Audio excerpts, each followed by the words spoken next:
What's going on, people? Georgio Savvides here, the host of the Hip Hop Orchestra Presents podcast. Now, before we get started in today's wicked episode with a fantastic guest in Dr. Joe Taylor, I want to introduce you guys to a brand new podcast of mine called It Certi. Now, It Certi is a brand new podcast specifically aimed for schools and the classroom. And the reason why I created it was I wanted to go into schools and talk to the students directly to talk about things like mental health, to creativity, future ambitions, life skills, and so much more. And, get their feedback on so many stories as well. And as of this episode right here, there's already 5 episodes for you to listen to on all major platforms. So please check that out as soon as you can, because what we've spoken about and what's available from that podcast is truly phenomenal, man. I mean, these students are absolutely amazing. They're so clever, they're so intelligent, so creative, yet they're so honest as well and so open about so many incredible podcasts and episodes and themes and stories. So whenever you get a second, please check that out. I'll leave a link below in the description. But the reason why I mention it also is today we're talking to a fantastic guest, Dr. Joe Taylor, who is a child and educational psychologist. And originally, I planned to have his episode on It Certi, to get a different perspective of someone that works with children in a different way. Someone who's a psychologist who might be able to tell us why certain things happen with children, why they might be acting in different ways, and so much more. But I thought, I'm going to keep it on Hip Hop Orchestra Presents just for now. And if anything changes, I'll put it on there too. But just for now, I want to keep it on Hip Hop Orchestra Presents. And honestly, it's a brilliant episode. We talk about so many things about how and why he became a psychologist, what's involved, what he's learned so far, the ups and downs, how difficult it can be sometimes. And it gives really great advice as well. So please check this episode out as much as possible. And hopefully you enjoy it as much as I did as well, and learned as much as I did as well. And before it goes well, don't forget to like, share, subscribe too, and peace.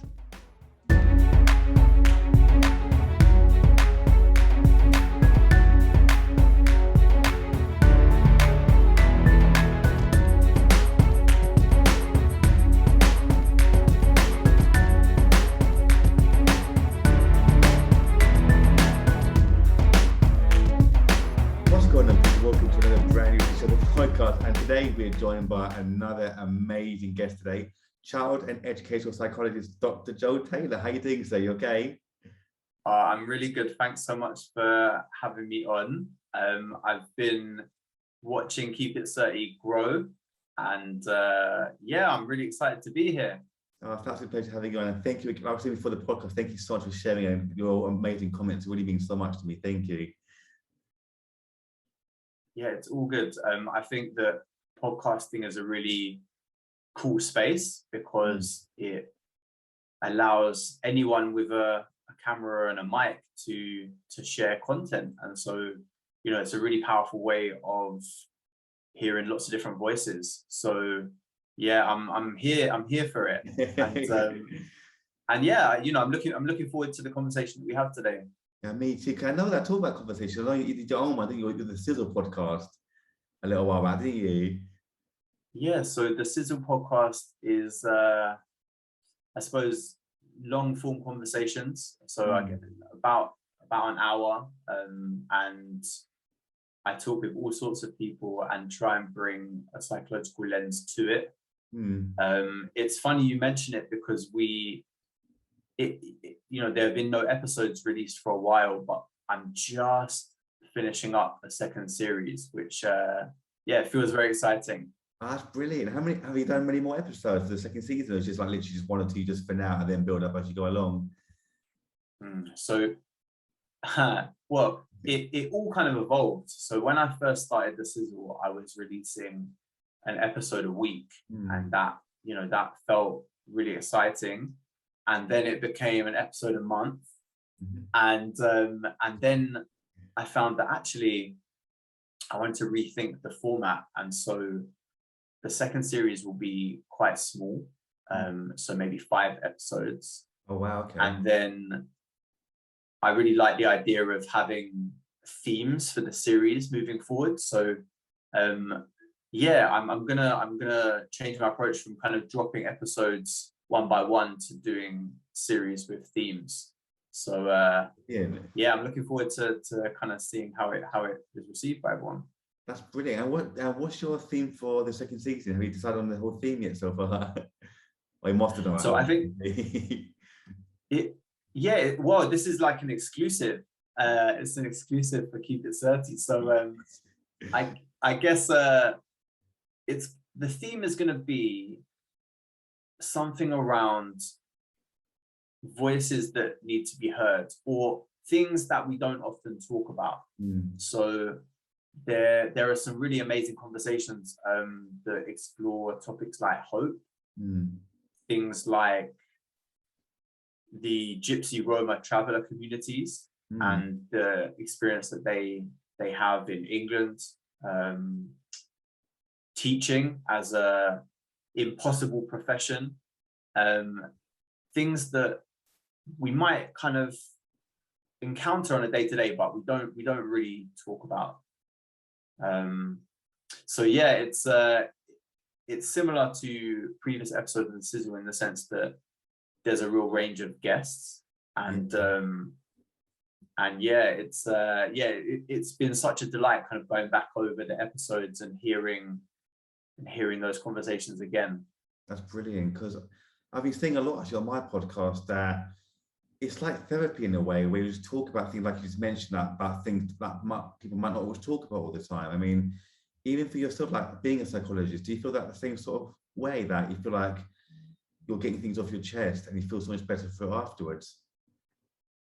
Yeah, that's a really nice way to think about it. And I think I maybe choose to have a distinction between therapy and something that's therapeutic. So therapy, I like to think of as, somebody who's had training and they might be really skilled at dealing with people who are having really tough times.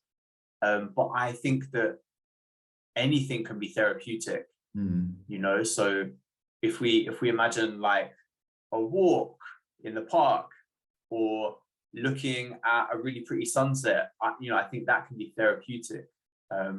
If we think about what we're doing now, we're having a conversation, and that is connecting, and that connection is a soothing process, feeling like you're being heard by someone else, feeling like we can come to a joint understanding.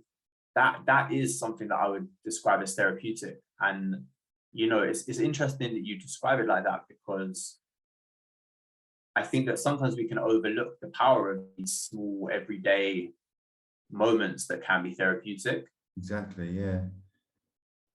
I mean, for yourself, because you must deal with so much in your work life, I mean, for yourself, how do you deal with kind of that overbearing workload, or just dealing with like smaller moments? Like you said, do you go for walks? Do you read a book, listen to podcasts? Do you just have like something even simpler than having a cup of coffee in the morning or in the afternoon to deal with it? How does someone like yourself deal with kind of that overbearing life or workload that you have to do?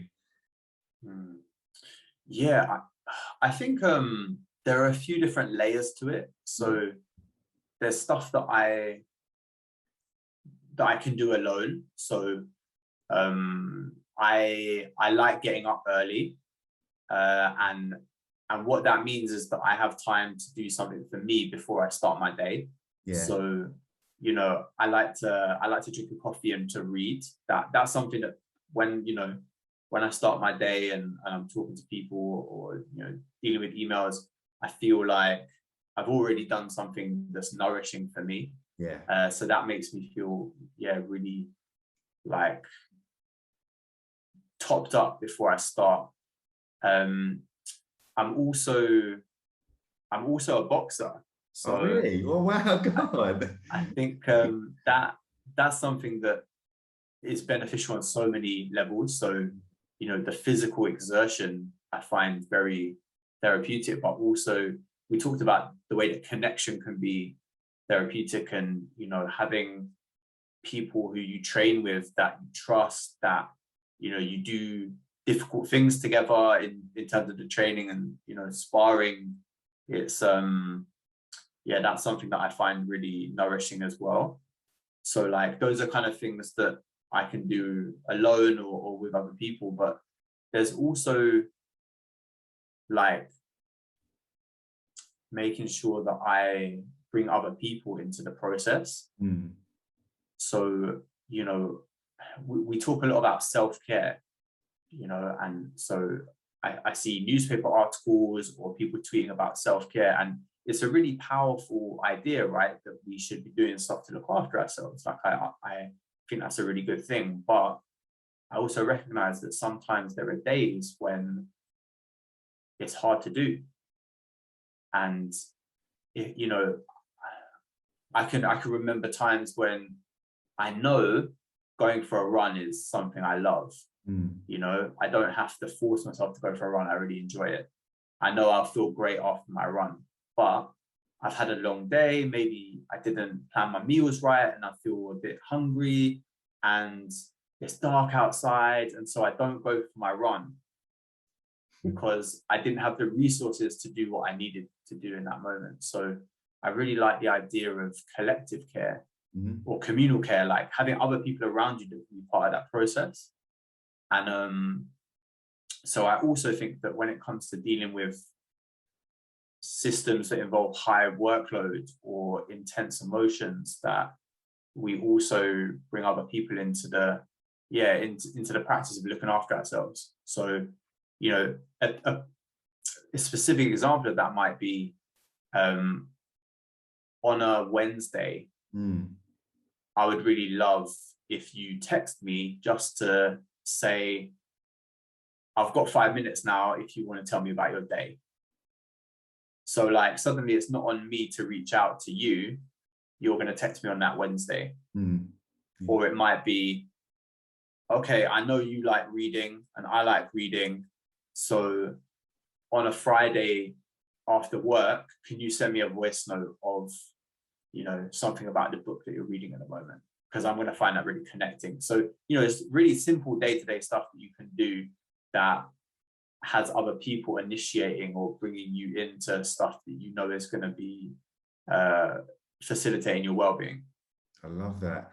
And do you feel like you work best with a routine as well? Like, for instance, get up, say 5:30 or 6, have that coffee and read and then go for a run and then come back and work? Or do you feel like you work best when every day is completely different to the next? Yeah, you know, that's like a question of the moment for me. So I'm someone that has a routine, and I get a lot out of it. So you exactly as you said, you know, like if I'm having my coffee and I'm reading and I'm exercising and I'm making time for all the things that I know are good for me, then I feel great and I can be, you know, most helpful at work, and I can be the nicest partner or friend, all that stuff. But as I've started to get older, like maybe in the last 5 years, I've also wondered about like how to make space for being spontaneous and the balance between like having the routine to make sure I do all the things that I enjoy and that are going to help me be like, you know, the best version of me, versus having time to just be like, oh, cool, should we just go and do that thing that we just thought of that would be really nice? Yeah. And so I guess that's something that I'm trying to work on at the moment, is how I can have just space to be a bit more flexible and spontaneous and respond to my mood or what I feel like doing in the moment. I love that. I don't know if you have any thoughts on that for yourself, like, but yeah, I'd be interested to hear it, you know, your balance between routine and flexibility. You know, I'm pretty much exactly the same as you, where I love a routine because I know with a routine, I know exactly what I can do in that day, how much I can fit in. But at the same time, being spontaneous and doing a lot of those last minute things, sometimes become the best memories. So I think, you know what, sometimes break away from the work, go out and, like you just said, like go and do that thing you've always been talking about, or just do it, because you never know, life is too short. Just go enjoy yourself when you need to, then come back and do work, because I bet you're the same as well, actually, where you're so engrossed in your own work that you sometimes forget about life itself. And I'm someone that's obsessed with work. I love to work. I love to learn. I love to talk to people. I love to achieve as much as possible. I'm quite a or I'm not quite, but I am a perfectionist. So when I make sure that, say I'm prepping for like a talk like this, for instance, or work, that I study the person, I get everything ready just in case. And because I hate leaving things to the last minute. I hate doing that. Obviously, things happen last minute all the time. I'm lucky I'm experienced enough to deal with that now, but I'd rather prep everything first and then go out. But life is too short sometimes. I think, you know what? Work can hold on for a minute. I want to go out now and see my friends, go and see my family and just enjoy it, if that makes any sense. Yeah. Yes. You know, you reminded me of a Dave lyric, which is nights I can't remember with people I can never forget. Yeah. And I always smile when I hear that line, just because it really sums up, and you know, experiences that I've had, and you know, I'm sure lots of people have had, where you're like, I can't put my finger on exactly what we did, but I just have a warm glow. And those moments are really hard to plan. You know, you just kind of have to stumble across them. And so yeah, having that time to be responsive and flexible is something I'm working on, to try and have more of those moments, you know. Exactly. I mean, did you find it quite difficult to kind of change your outlook on life and do those moments that you won't forget, like Dave just said, or did it come relatively easy to you after a little while? I think it's an ongoing, I think the balance is something that's hard to achieve. So probably the last 5 years, it's been something I've been working on, in terms of trying to not just be all about achievement and, like, you know, being the most helpful or producing the most output, or you know, whatever it is, and trying to instead be more in the moment, and just more present with who's in front of me. And I guess what's hard for me is I am attracted to both of those ways of being. Like, I really love feeling like I'm banging stuff out, and you know, oh my gosh, I just did this other thing, and oh, I had that conversation and I felt like I really helped.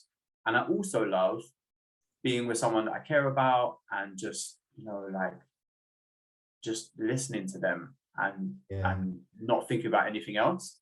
And it's really hard to have both of those dialed up to like 100 in the same person.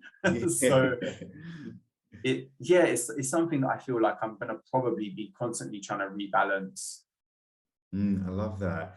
And at the same time, because something I ask everyone actually is how they've been coping during the whole lockdown situation over the last couple of years. I mean, for you actually, how have you been? Have you been okay yourself personally?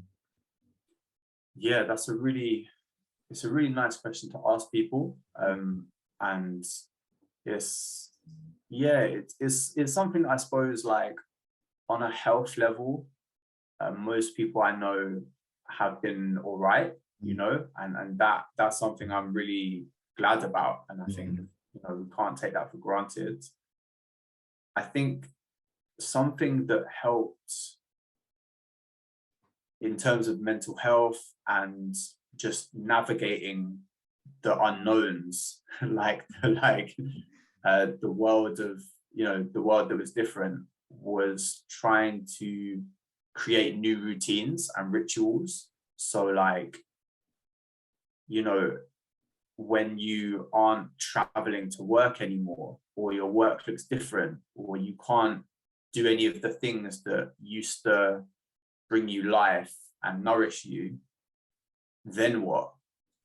And so, you know, I've got a memory of my partner. We lived together. We've actually moved since then, but we lived in a small flat in Tottenham, North London, and we created this routine that Friday mornings we'd go on this long walk down the canal, and we'd buy a coffee, and then we'd walk it probably took like 2.5 hours in total. It was like the longest coffee ever. But what was important about it was us creating a thing that we did together in this new world. And that felt really nice, even though it was, when you break it down to its parts, it's a walk and a coffee. But that was like the first example of us trying to create something out of that situation. So it was a strange old time, but I think that's something that was really nice that came out of it, because it was so different and so unexpected, and yet that kind of creativity and ritual, it came about. What about you? How was it all for you? I was about to say, actually, for the most part, I've been actually all right, like touch wood, things have been all right. I mean, there was I had a bad incident at the start where I lost my granddad, unfortunately, at the start of the whole pandemic, which really broke my heart. I didn't even get to see him, unfortunately, but that really affected me.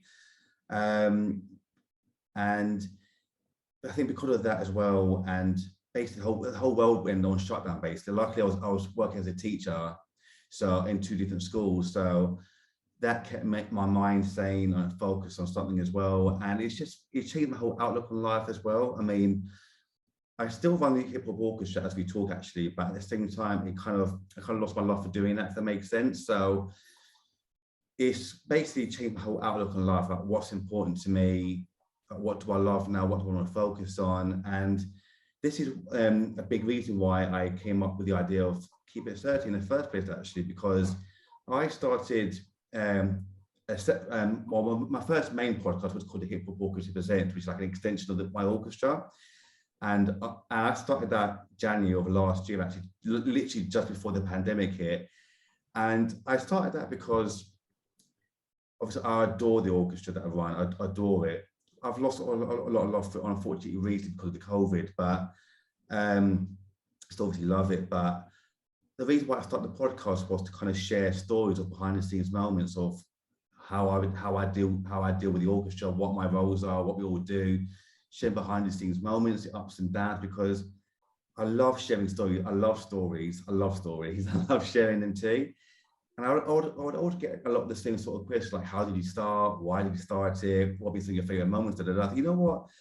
I'm going to start a podcast and to answer all your questions in one go. So like one episode will be like who I am and what I do. The second episode will be like some of the best moments and the up and down moments, things that you don't always know about, because at the same time, you probably realize as well that you're an incredibly hard worker. I know that, and not everyone gets to see that, what you have to do in order to get to being successful, because looking at like some of the awards you've won, I mean, have been incredible. Like for instance, the being recognized as a Queen's Young Leader and the Winston Churchill thing. It's incredible, and I want to share these sort of moments to the wider audience. And when I started it, it felt like that was my calling in life, just talking to people and sharing stories. I thought this is my long lost calling in life. And I became obsessed with podcasting. I mean, I always loved stories anyway, obviously the story beforehand, but the minute I started getting into it and just talking to members of the orchestra family, to people I met along the way, sharing their stories as well, how they got to where they are in life, talking to like Grammy-winning composers, to incredible people like yourself, to the most successful musicians in the world. Like, I became obsessed with that, like story-based conversation. I loved it. And I thought, you know what? I've listened to a million different podcasts, but I realized no one was actually doing one for schools or talking to the youth or young people about what they're going through. Because I know that you were a teacher for a couple of years yourself, actually, and obviously me being a teacher as well for many years. I would always take the time in my lessons, whether it's one-to-one or whole class, to see how the kids were, whether that's pre-pandemic or during pandemic. I would always take the time to see how the kids were. And I realized that would always help the kids dramatically, because I know from my personal experience, I hate, as much as I love education, I'm obsessed with education. I love to read, I love to listen to podcasts and learn as much as possible. I hated school. I mean, I hated it because I'm dyspraxic, so I find many things very difficult, whether that's like social skills or organizational skills or whatever it might be. I find a lot of things very, very difficult. But when I started doing podcasts, it dawned on me that I use my dyspraxia as an advantage, like my superpower, because it taught me to be a great listener. It taught me how to give great advice when people asked me. And I didn't realize that these were all great feats when it comes to podcast. You're great. To be a great podcaster, I feel, is to be a great listener, obviously. Know when to kind of jump in and talk, not interrupting every couple of seconds, I feel, but just obviously doing your research on people as well and just making them feel as comfortable as possible. And I feel as through my dyspraxia that I learned all of these traits throughout my whole life. And like I was saying earlier, I feel like podcasting was my calling in life. And I want to create this amazing wealth of content to show that both adults and kids have their own problems. Let's talk it out now, and let's see if we can help each other out. And I've done a few episodes now with the kids at a school that I work at. Shout out to the Pavilion again, by the way, who they're preschool actually. You might know them. It's a school there where they've secondary school kids who have been expelled from mainstream schools. And on the front of a lot of people might think that they're expelled, they're really bad kids, or they got this preconception about them. When in fact, when you sit and talk with them, they're the most amazing kids. I mean, they're so creative, so passionate, and they're so clever. And they just need someone like us just to sit down and chat with them and to listen to them. And so each week I go down there with a different subject, whether it's like the effects of social media or knife crime or the effects of things like drill music or like counterculture, and get their feedback on different things. Like, what do you guys feel about this kind of stuff? Is it affecting you, both physically and mentally, and And like, for instance, when we'll talk about social media, like they're at an age where they're seeing things on social media, thinking, "Oh, I should get Botox now. I should get surgery now. I should get this." And I'm talking, thinking, "How does that make you feel, and why?" And once you just sit back, once you ask a question like that, and just sit back, it gets the ball rolling. And they're so amazing with what they come out thinking, my God, they're so clever. And I just absolutely love it. I think, you know what, I'm onto a winner here. And I just want to help as many kids as possible now, like just to help with them and guide them if I can and educate them as much as possible and guide them into a career that I know that they were amazing at. So that's why I started doing it. It's just been the best thing ever. So I've done over 100 episodes on Hip Hop Orchestra Presents podcast, and this will be, I think, episode 8-ish, I think. It's like kind of pre or post Christmas, I'm not sure when it'll come out exactly, but it's just been my calling in life. I've literally loved every single minute now. And I left my teaching job in July of this year, 2021, to focus on this actually. And it's been one of the best decisions I've made. I mean, I adore teaching.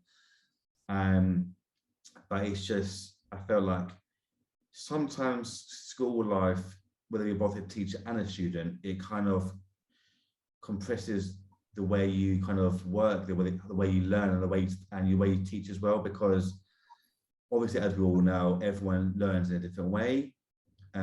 So as a teacher, you got to look. What I realize is a good teacher is someone that can notice that and teach in a way that the student learned, get them excited to learn, and read to that extra time just to find how they learn, see how they are, and teach them in a way that they all really love it.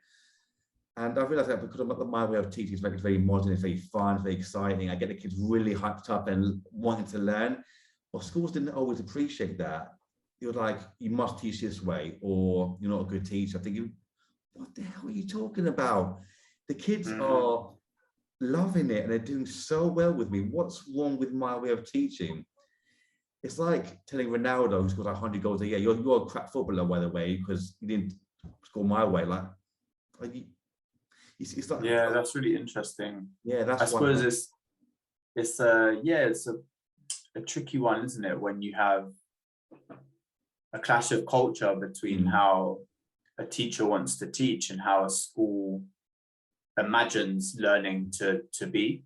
And it's something that I say to or I find myself talking about with lots of teachers, that there might be a school out there for you, you know, and it really strikes, like I'm lucky enough to go into lots of different schools, and it really strikes me how different they all are. You know, they've all got different personalities and different histories, and yeah, it can be really hard when the school has got a vision of how they want to teach, and a teacher's individual vision of how they want to teach doesn't match up with that. And I hear you on that, and I was really struck by what you were talking about in terms of the power of stories. And you know, I'm really just imagining how it might be for someone listening to Keep It Certi and hearing from students on topics, and that person that's listening might have never heard anyone talk about that topic before, or they might not have talked to someone of that age since they were last that age. That's what I mean. Because to me, it's such an obvious thing to do. Like, I feel I'm 33 now, so I like to feel like I'm at an age where I'm still young enough to talk to kids on their level, but at the same time, I'm experienced enough to think, okay, I was your age that many years ago, so I know what that life is like, and you should do, and this is how I would do things, and let's get your feedback on different subjects. And that's why I'm so appreciative of people like yourself who share on like social media, thinking this is exactly what we need now. They're such amazing kids. Let's just listen to them now and get their feedback and things and see how we can help them so much. And I've, like I said, like a million times already, that I feel like it's my calling in life, just to go in there and talk to the kids and hopefully inspire them as much as possible. I've loved every single minute of it. Yeah, it's so true. I often leave a school having met with some teachers, met with some people who are in a family, met with a child or a young person, and I often leave having learned something, you know, and it's really, I find it really interesting taking the points of view of, for example, a child, you know, somebody, let's say 6 or 7 years old, and taking their perspective of the world and kind of putting it into my framework of how I see the world. And it's really, it's always really striking to me how much wisdom there can be in the perspective of a child. So they might not have lots of important knowledge about the world that we would like them to have, but they can sometimes cut straight to the center of an issue. Like, why don't you just say this? And you're like, why don't I just say that? Because that's what I love about kids, is like they're just so straight to the point with things. Like, you don't like beat around the bush. Like, I think you, like you just said, like, why don't you say it this way or do that? Like, okay, that's brilliant. I just love that brutal honesty of kids. They don't beat around the bush, just straight to the point. I mean, you said a great point there about kids teaching us so much. I mean, I was going to ask if they taught you so much in your job. Actually, they must have taught you so much. Do you know what? Like, one of the cliche lines that psychologists always say to each other is, you've got to adopt a stance of curiosity. And what they mean by that is, like, let's not judge people.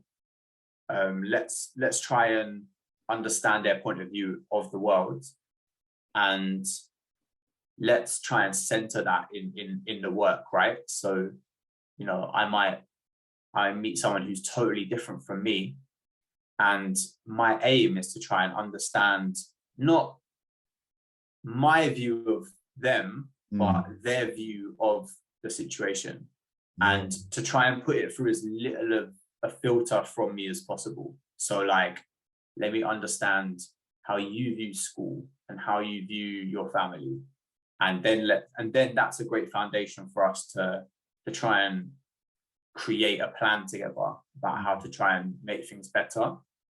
And the reason I always laugh when psychologists talk about curiosity is that we have all these tools and tricks and techniques to try and avoid bias or avoid becoming cynical or judgment, and to remain truly curious about a situation. And that's something that is so effortless to children. And it's almost like the older you get, the more effort it takes, because if you think about a baby, they are so, they cannot not be curious. They're just amazed by the fact that they've got a foot, and they're like holding their foot and they're moving it, and it's like the best thing ever. And then they're amazed by the fact that you rustled something on the table, and they want to know, can you do it? You do it again. They're like, wow, you just rustled it again. And yeah, that curiosity is something that when I see it, I take it as a reminder that for some people it's just really easy to access that way of being. And yeah, that's one thing that I feel like I'm always being reminded of by children, is just stay curious. And I think I'm trying to think of other things that I've been taught by children. But I mean, something that comes to mind is quite often people will tell you what they need if you ask them. And that's something that I find quite humbling, but also really useful. So, you know, quite regularly, there'll be a situation where I'll talk to the adults, and, you know, that might be school staff, it might be a social worker, it might be the family, it might be another professional, and they all feel really stuck. They're like, we don't know how to improve the situation. And then I talk to a child or a young person, and I'm not saying this happens every time that they just give me the answer, but I've got, you know, a few really strong memories of spending a few hours talking to a child or young person, and being like, they've literally told me what they need and what they're finding difficult. And then you feed it back to the adults in the situation. They're like, wow, they just told you that. And I'm like, yeah, did you not ask? You know, and that's not, I don't mean that in like a patronizing way, but sometimes adults care so much they don't do the obvious thing, which is just to ask the child or the young person. And yeah, I think that for me is like a powerful lesson, that sometimes, you know, you're trying to do all the complicated stuff, and actually you just need to ask. You just need to genuinely ask the person, like, what's up and what do you need? Yeah, exactly. That you kind of pretty much answered my next question, actually, because I've always been kind of curious as to why we as adults kind of lose that honesty and curiosity as we get older. I mean, is it through life experiences, or we become, I kind of not sure how to ask it, but why do you feel, through your experience as a psychologist, that, as you said, like, kids are so curious and so honest, but the older we get, we lose both of these things, which I think are so crucial in life? Like, we should never lose creativity. We should never lose that curiosity or honesty. I mean, why do we kind of lose these big traits as we get older, do you feel? So I think, you know, first off, everyone's different. So some people do stay curious. But if I think about the developmental stages of someone's life, you know, when we're born, we can't walk, we can't talk, and we're just absorbing all this information from the world around us and from what other people are doing. And so I kind of frame that as like maximum curiosity. Like, my survival depends on this curiosity, because if I'm not paying attention to everything around me, I don't know the adults to trust. I don't know, you know, when this discomfort goes away. And it happened to be that, you know, when I cried out, this discomfort left me. And then I realized, oh, I cried out and this adult did something, and then the discomfort left me. And then you start to piece more and more of the world into a framework. And as you get older, you become more skilled at, like in psychology we call it higher order thinking, but stuff like problem solving and metacognition, so thinking about your own thinking process. So what did I do that worked really well then? And maybe I could try this other tactic which I used previously in a similar situation. And these kind of really complicated thought processes become more accessible to us in our late teens or early 20s. And so the more we get better at that kind of stuff, the more we can rely on automated ways of thinking. So I've seen the situation before, and generally speaking, this kind of thing happens and this kind of thing is useful and this kind of response is the most efficient. So we kind of operate using these time-saving techniques, because if you think about all the things we have to navigate as adults, we can't take the time to really ponder and be curious about every single little decision. And so we spend a lot of our time on autopilot.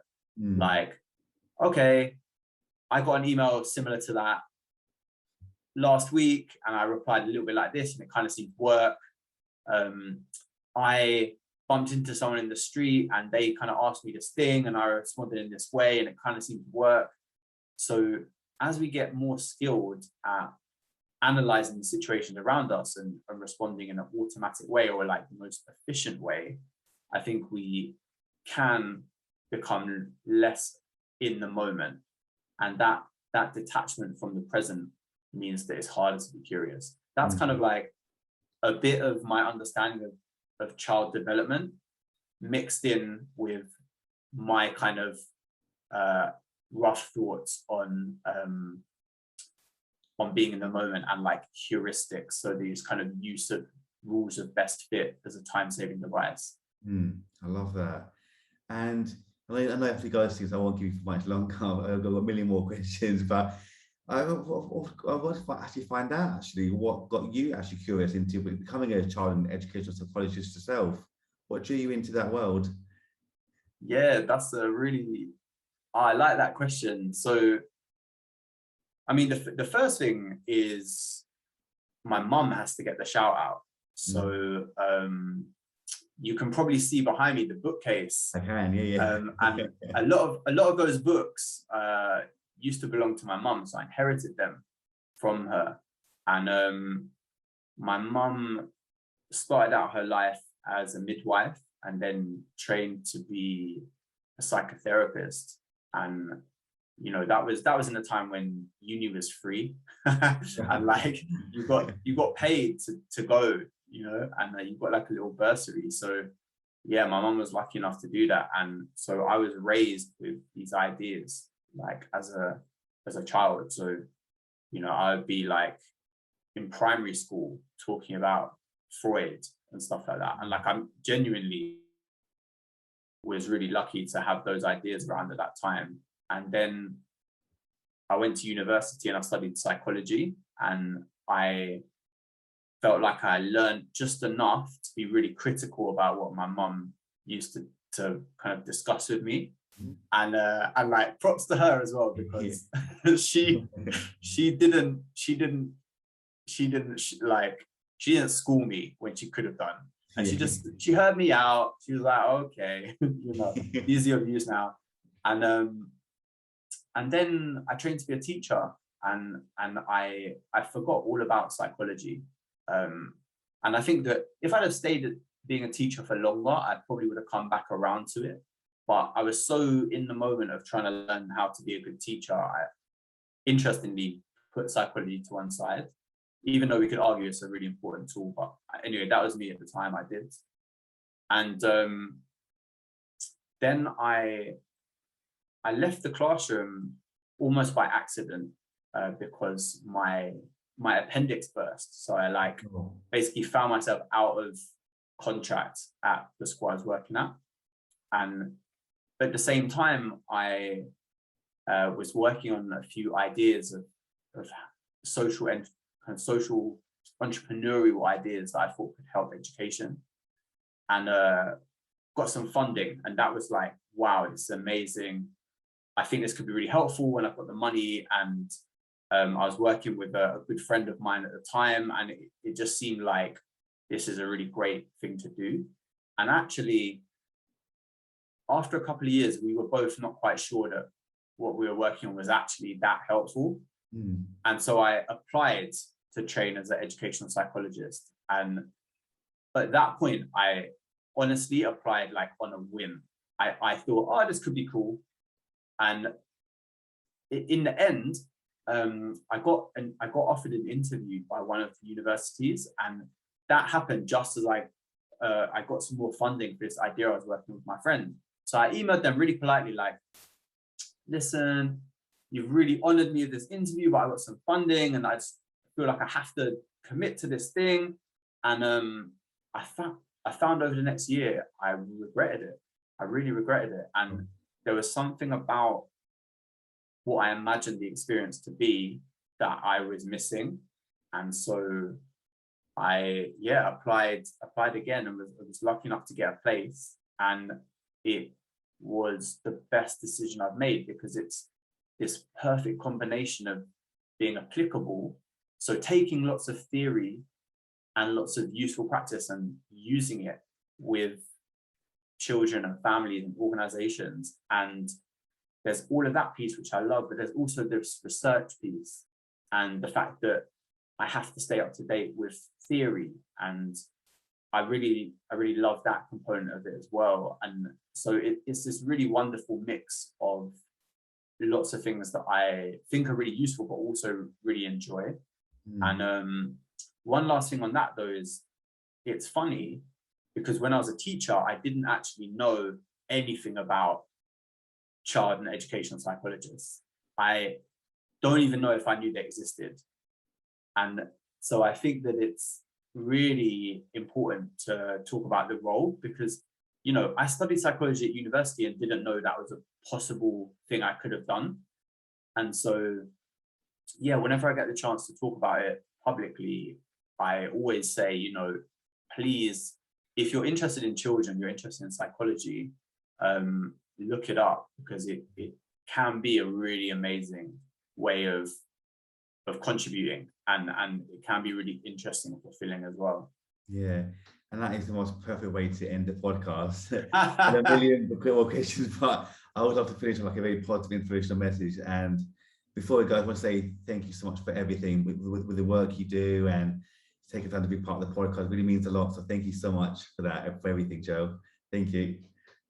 Oh, thanks so much for your time. And yeah, I really was struck by the way that you described the importance of stories. And so that's why podcasts like Keep It Certi are so important, is because they allow people really easily the chance to interact with stories that might be really different from their life. Exactly. And I think that that's a really powerful tool. So yeah, thank you. Oh, thank you so much. It means a lot.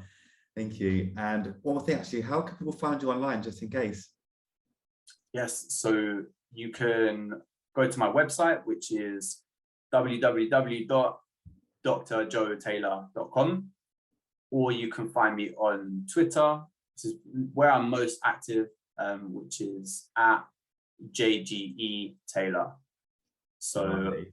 I'm sure you can link to that in the description. But if you've got questions about psychology, or you are interested in becoming an educational psychologist, or you're interested in working with an educational psychologist, then yeah, get in touch and I might be able to help.